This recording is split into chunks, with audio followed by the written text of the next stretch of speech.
Hi, I'm Kokila and I've been in Australia for the last 16 years.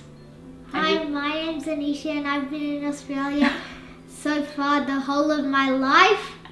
In layman terms, I would say Rangoli is something, a pattern that you would draw on the floor, and you would normally use different kinds of materials. Traditionally, it's done using rice flour. You could use colored sand, you could use flowers, you could use different types of grains and just make your own patterns.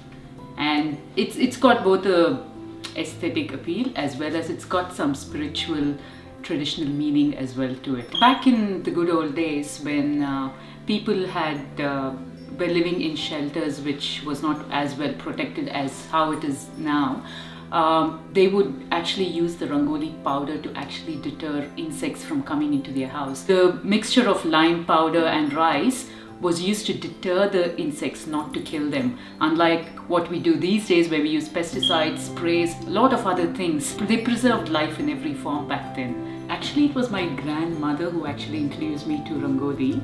So she would actually wake us up around, I think, 5 o'clock-ish, when she would get us to go mop the front of the house and copy her making the Rangoli.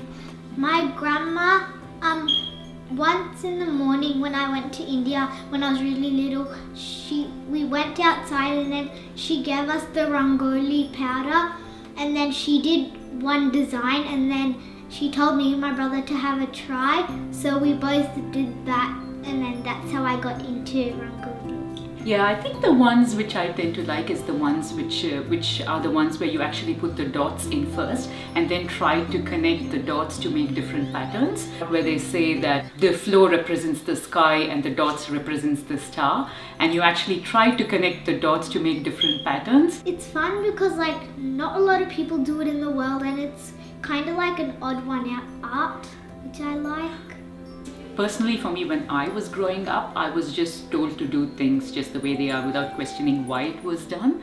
And for me as a parent, it's a learning curve now, because if I need to answer her questions, I really need to know the significance of it to be able to. And I think anything that has a good explanation, if it's got something that is convincing enough both scientifically as well as spiritually, I think kids tend to adhere to it more. Wish you all a happy Deepavali.